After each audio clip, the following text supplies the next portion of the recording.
GPT is incredibly powerful, but there are some things you should absolutely never use it for. Today, I'm sharing 10 dangerous uses that could seriously harm you, your career, or your wallet. I definitely have fed my symptoms to ChatGPT out of curiosity, but the answers can read like your worst nightmare. When looking at potential diagnoses, it can range from dehydration or the flu to some kind of cancer. For example, I had a lump in my chest and asked ChatGPT. It told me it might be cancer, but it wasn't. I actually had a lipoma, a benign lump that occurs in about 1 in 1,000 people. My licensed doctor told me this, but AI can't order lab tests or examine you, and it definitely doesn't carry malpractice insurance. Know its limits. ChatGPT can offer grounding techniques, sure, but it can't pick up the phone when you're struggling with mental health.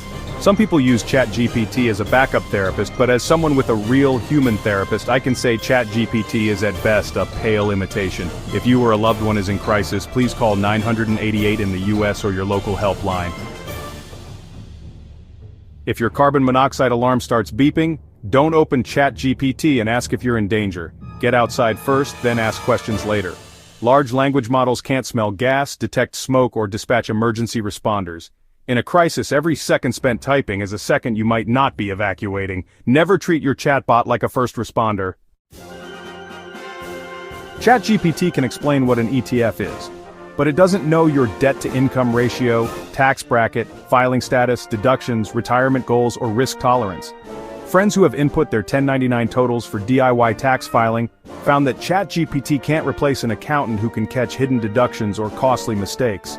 Also, remember, anything you share with AI may be part of its training data, potentially including your income, social security number, or bank info.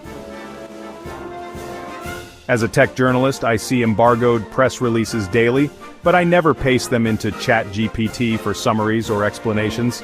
The same goes for sensitive client contracts, medical records, or anything covered by privacy laws like HIPAA, GDPR, or CCPA. ChatGPT isn't immune to hacking or security risks. If you wouldn't share it publicly, don't paste it into ChatGPT. I won't lie, I cheated on tests in high school, but AI has made cheating way easier. Turnitin and similar detectors are getting better at spotting AI-generated writing, and professors can often hear the distinct ChatGPT voice from a mile away. Suspensions, expulsions, and license revocations are real risks. Use ChatGPT as a study partner, not a ghostwriter.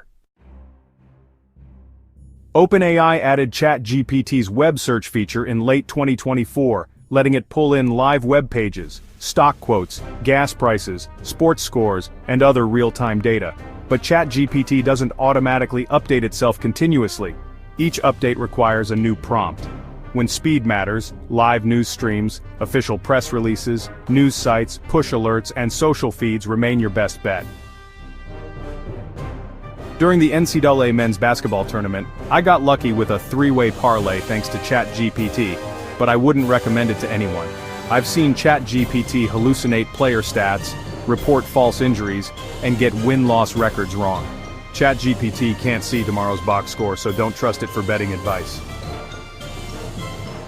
ChatGPT is great for breaking down basic concepts, but when it comes to drafting actual legal documents, you're rolling the dice. Estate and family law rules vary by state and sometimes even by county, so missing a witness signature or notarization can invalidate your whole document. Use ChatGPT to make a checklist of questions for your lawyer, then pay that lawyer to turn the checklist into a court-ready document.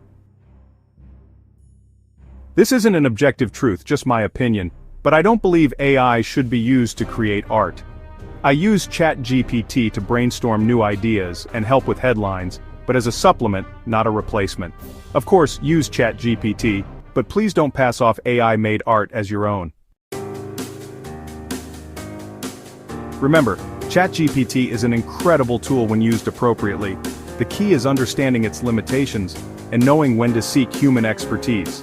What's your experience with ChatGPT? Let me know in the comments below, and don't forget to subscribe for more tech safety tips.